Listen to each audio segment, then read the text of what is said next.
मंजिलें सबकी अपनी अपनी होती हैं, किसी दूसरे की मंजिल को अपनी मंजिल कहना गलत है। इस वीडियो में मैं आपको ये बताऊंगी कि क्यों आजकल की जनरेशन अपने पेरेंट्स की बात नहीं मानती और क्या करें ऐसा जिससे कि आने वाली जनरेशन अपने पेरेंट्स की बात माने।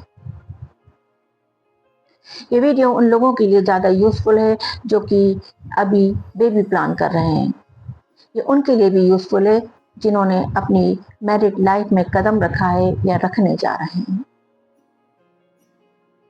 अगर आपको इस वीडियो का कंटेंट अच्छा लगे और आप इसकी पूरी सीरीज चाहते हो तो कमेंट सेक्शन में जाकर कमेंट्स कर बताइए। साथ ही इस वीडियो को लाइक, शेयर और सब्सक्राइब भी कर दीजिए जिससे कि हमें मोटिवेशन मिलता रहे। तो चलिए शुरू करते हैं इस वीडियो को। जैसे किसी दूसरे के मकान की छत को हम अपनी मकान की छत नहीं कहते, उसी तरह से किसी दूसरे की मंजिल को भी अपनी मंजिल कहना गलत है। आजकल के छोटे छोटे से बच्चे जिन्हें अभी बोलना भी नहीं आता, वो ये कहते पाए जा सकते हैं कि उन्हें बड़ा होकर आईएएस बनना है, इंजीनियर बनना है, डॉक्टर बनना है। कैसे पॉसिबल है ये सब कुछ? इसके लिए उनके पेरेंट्स रिस्पॉन्सिबल हैं। जब बच्चा पैदा होता है और वो बोलना सीख ही रहा होता है, उसी समय से उसके पेरेंट्स उसको ये बताना शुरू कर देते हैं कि तुम्हें बड़ा होकर क्या बनना है, और वो बच्चा अपने पेरेंट्स के उन शब्दों की माला जपने लग जाता है। और जब यही बच्चा बड़ा होता है तब ये प्रेशराइज होता है अपने पेरेंट्स के द्वारा कि उसे सिर्फ और सिर्फ यही करना है। बच्चा पैदा करने का मतलब ये नहीं होता है कि आप उसके मालिक हो गए हैं। आप उसके केयर टेकर हैं। उसकी देखभाल करिए, समय समय पर इंसेक्टिसाइड्स, वीडिसाइड्स डालते रहिए जिससे कि आपका बच्चा सोशल मीडिया रूपी इंसेक्ट्स और जो सामाजिक कुरीतियां फैली हुई हैं उस तरह के वीड से प्रोटेक्ट रहे। याद रखिए कि आप आपके बच्चे के सिर्फ माली हैं, और माली कभी डिसाइड नहीं करता कि उसने जो बीज बोया है वो बड़ा होकर कौन सा पेड़ बनेगा। क्या कभी किसी माली को आपने ये कहते सुना है सूरजमुखी का बीज बोने के बाद कि हे सूरजमुखी के बीज, अब तुम्हें बड़ा होकर गुलाब की तरह महकना है? बच्चे को डिसाइड करने दीजिए कि बड़ा होकर वो क्या करेगा।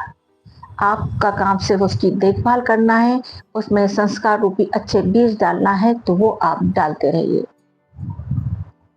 अगर आपके संस्कार अच्छे हैं तो आपको इस चीज की चिंता करने की बिल्कुल भी जरूरत नहीं है कि आपका बच्चा बड़ा होकर कैसे निकलेगा।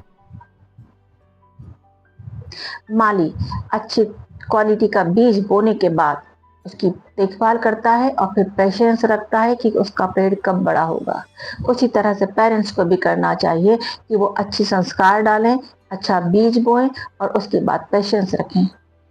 अब पेरेंट्स बोलेंगे कि हम तो यही कर रहे हैं, हम बच्चे से बचपन में संस्कार डाल देते हैं कि उसे बड़ा होकर क्या बनना है। तो अब एक बात बताइए आप, अगर कोई माली बबूल का बीज बो दे और फिर उसे रोज सेंड करवाता रहे कि तुम बड़ा होके आम का पेड़ बन जाना, तो क्या वो बबूल का पेड़ आम का पेड़ बन जाएगा? आपको अपना बच्चा जिस तरह भी बनाना है, या यूं कहें मॉडर्न लाइफ स्टाइल में कि डिजाइन करना है, तो वो आपको बिफोर बर्थ करना पड़ेगा। हमारे समाज में जब लड़के लड़कियों की शादी करते हैं तो उनकी कुंडलियां मिलाते हैं। ये देखा जाता है कि लड़के का जॉब कैसा है, कितनी सैलरी है, गवर्नमेंट जॉब है या नहीं है, लड़की वर्किंग है या नहीं है, ये सब तो हम देखते हैं। लेकिन क्या कभी किसी लड़के या लड़की को ये बताया गया है कि उसे अपने हस्बैंड या अपनी वाइफ के साथ किस तरह का बिहेवियर करना चाहिए? हमारा समाज मेल डोमिनेटिंग है, तो आजकल लड़कियां भी जॉब करने लग गई हैं। अब जब लड़कियां जॉब करने लग गई हैं, अच्छा कमाने लग गई हैं, तो उनके पेरेंट्स उनको ये फीड कराते हैं कि तुम जॉब करती हो, तुम्हारी इनकम बहुत अच्छी है, तुम्हें अब किसी से दबने की जरूरत नहीं है।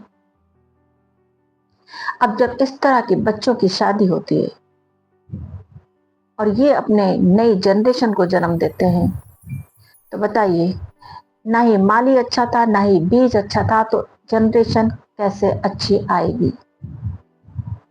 अब जनरेशन अच्छी नहीं आती तो हम आजकल का माहौल, आजकल के इन्वायरमेंट को दोष दे देते हैं कि जनरेशन ऐसी होती है, आजकल के बच्चे सुनते नहीं हैं।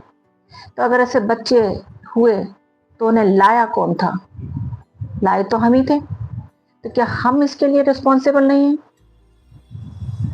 होना तो ये चाहिए कि जो भी कपल पेरेंट बनने की तैयारी कर रहे हैं, उन्हें बिफोर बर्थ अपने आप को ना सिर्फ फिजिकली बल्कि मेंटली भी प्रिपेयर करना चाहिए।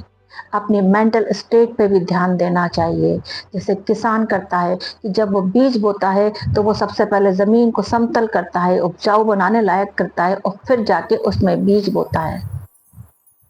तब उसमें से पौधा निकलता है। तब उस पौधे को उसे ये नहीं बताना पड़ता कि तुम बड़ा होके क्या करना, क्या बनना। और हम क्या करते हैं? हम तो पहले बीज बो देते हैं। जमीन का तो हमें कुछ पता ही नहीं है। अब बीज बोने के बाद उससे कहते हैं कि अब तू बड़ा होके ये बन।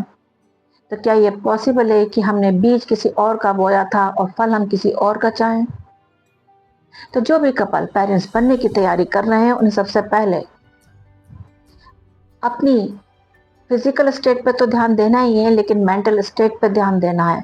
और स्पेशली हस्बैंड को ध्यान देना है कि जो जिनके घरों का इन्वायरमेंट अच्छा नहीं होता, गाली गलौज होती है,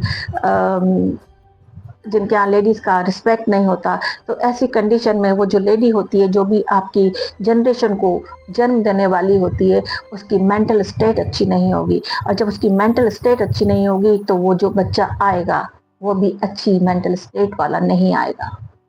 और उसकी फिजिकल कंडीशन अच्छी नहीं होगी तो वो बच्चा भी वीक होगा। वो जो अभिमन्यु की कहानी हमने सुनी थी वो गलत नहीं है। आजकल के समय में हम बोलते थे पुराने ज़माने की बात है, लेकिन पुराने ज़माने की बात नहीं है। आज भी अभिमन्यु पैदा होते हैं। हाँ जी, अभिमन्यु ही पैदा होते हैं, क्योंकि उस समय भी उस अभिमन्यु ने उस चक्रव्यूह से निकलना नहीं सीखा था। तो आज का भी अभिमन्यु उसी चक्रव्यूह में फंसा हुआ है। तो आप अगर चाहते हैं कि आपकी आने वाली जनरेशन सुसंस्कृत हो, अच्छी ग्रोइंग हो, आपका नाम रोशन करे, तो सबसे पहले आपको अपनी जो मेंटल कंडीशन है, फिजिकल कंडीशन है, उसका ध्यान रखना चाहिए। और उसके बाद आप जिस तरह का बीज बोना चाहते हैं या जिस तरह का प्लांट आप चाहते हैं, उस तरह के बीज को प्लांट करें। अब अगर आपने आम बोया है तो आपकी इन्वायरमेंट किसी भी तरह का हो, आपका पौधा आम ही देगा। तो ध्यान रखिए अपना और अपने आने वालों का। याद रखिए, जो आजकल के बच्चे हैं वो पेरेंट्स की बात कभी भी नहीं मानेंगे। वो उन्हें फॉलो करते हैं, जैसा आप करेंगे वैसा ही वो भी करेंगे। तो सबसे पहले अपने आप को इम्प्रूव करिए, आने वाली जनरेशन अपने आप इम्प्रूव होती चली जाएगी।